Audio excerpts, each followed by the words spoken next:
Welcome to today's lesson. The lesson is about solving equations on different ways. The first example I would like to share with you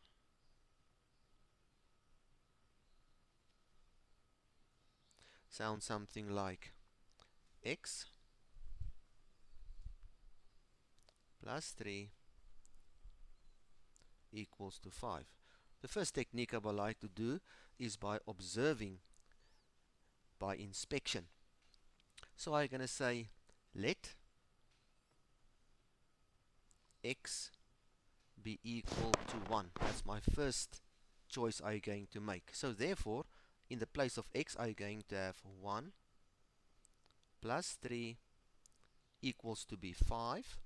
And then I do see that the left-hand side total is 4 equals to the right-hand side to be 5. And I see that left-hand side then is not equal to the right-hand side. So I'm trying something different by saying let x be equal to 2, and I substitute it now back into the original equation, where I'm going to have then the equation x plus 3 equals to be 5. Then the x is going to become 2 plus the 3 equals then to be 5. And then I do see that the left hand side indeed works out to be the same as the right hand side. So left hand side therefore is then the same as the right hand side.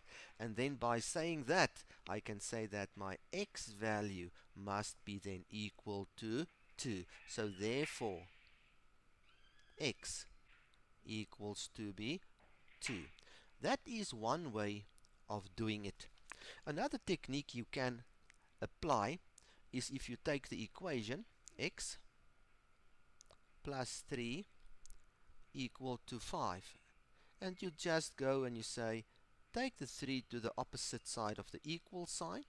You're going to have then 5 minus 3. Take note, the sign of the 3 changed to the opposite then. Still on the left hand side x. So therefore x going to become equal to a value of 2. But how do I know it's correct? I have to test my answer then. So by testing the answer then, I'm going to say the original one, x plus 3 equal to be 5. And then I substitute the x, namely 2 plus 3 equal to be 5. And then I do realize that the left hand side works out exactly to be the right hand side. And if this is happening, that the left hand side is equal to the right hand side, I do know my answer must be then correct.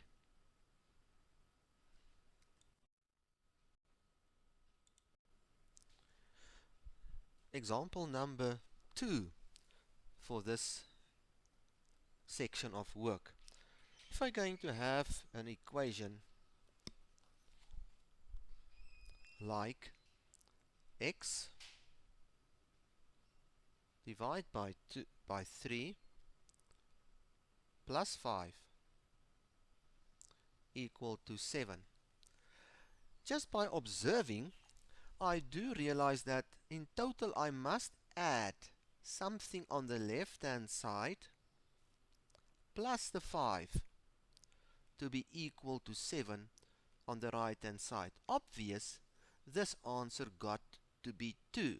So if I compare the 2 now to the x divided by 3, the variable, I realize that the x must become then 6 divided by 3, because 6 divided by 3 must give me a value then of 2. Continue now with the rest. Plus the 5 equals to be 7. So therefore 6 divided by 3 is going to give me then 2 plus the 5 equals to be 7. And I see now again that 7 equals to 7, and once again my left hand side is equal to my right hand side, and therefore I do realize that the x value in this case have to be then equal to 6. So therefore x must be equal to 6.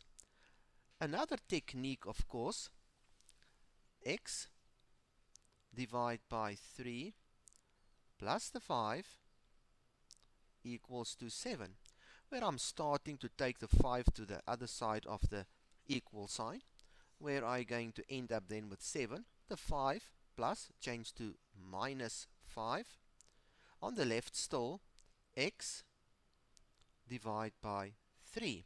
So I'm going to have x divided by 3 equals to, and 7 minus 5 going to give me a value of 2. If I want to get rid of the 3 in that regard, I say now multiply by 3 divide by 1 so that the 3 and the 3 can cancel. What I do on the left hand side, I must also then do on the right hand side, multiply by 3 over 1. Therefore, I'm going to have x going to give me equal, and 2 times 3 is going to give me a value then of 6. But I still need to test my answer. So if I go over in testing my answer now, I'm going to have x divided by 3 plus the 5 equals to be 7. So I'm going to have 6 divided by 3 plus the 5 equals to 7. 6 divided by 3 is going to give me 2 plus the 5 equals to 7, and I see again that the 7 equals to the 7. That means again that my left hand side indeed equal my right hand side. And again, if that is happening, I know that my answer must be correct.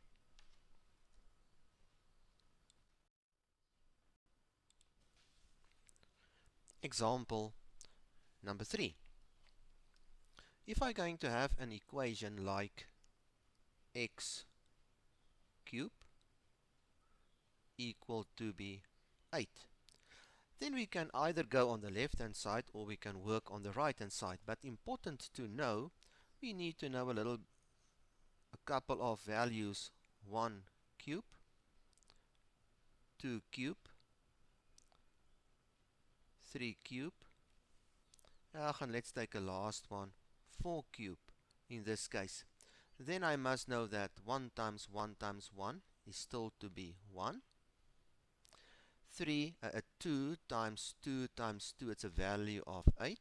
3 times 3 times 3 is going to give me a value of 27.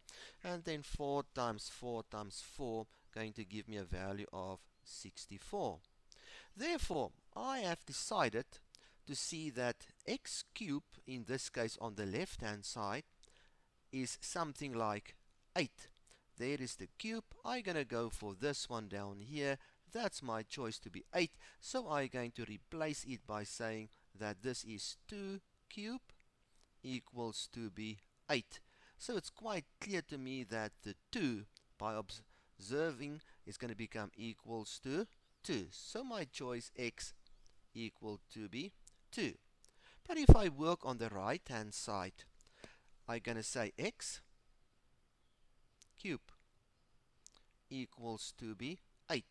Then once again I'm going to use the same one where I'm going to substitute the right hand side now. So x cube going to give me a value, and 8 is the similar as 2 cube.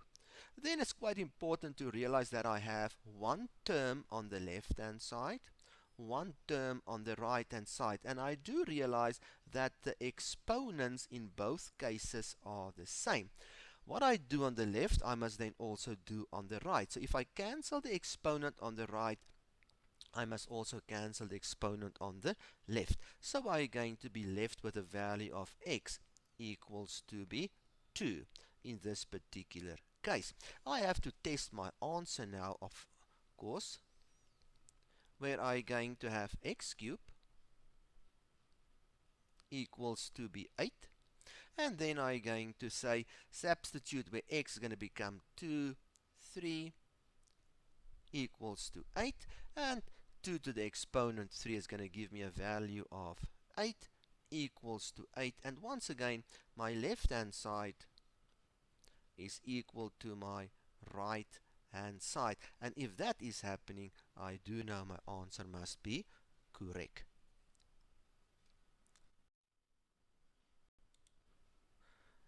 Now it's your chance to prove yourself. I'm going to give a couple of homework questions, and it's very important for me that you do it in your exercise book. So when we meet each other again and there are problems, then we can discuss. But you're also welcome to contact me with the notes. Right, here come your first homework. Let's call it homework, that we don't. Right, homework. That we don't fall asleep, that we can always work hard, although it's a critical time for us now. Right, number one. Here we go. I would like you to find for me both ways. You got to do both ways by inspection and then also prove that the answer is correct. First one, x plus 5 equals to be 10. Number two, where I would like to give you 2x minus 4 equal to be 10. Then perhaps a little bit more tricky. Be careful for the minus, number 3, where I'm going to give you 5 minus y equals to be 10. But just like to point out, be careful for the minus. Number 4, I'm going to give you one like this. Square root x equals to be 5 in that particular case. And then number 5, I'm going to give you x cubed equals to, be careful for the minus again, minus 27. Number 6, I'm going to ask you to do for me 7x equals to be 49. And let's do a last one for today, number 7, because you have enough time. Square root 8, but it's not a square root, in fact it's a cube root, equals to be 2. I thank you, and tomorrow I will continue with my lessons, and first in doing the homework, where we can just compare the answers and our techniques for each other. Good luck, and I'll see you again.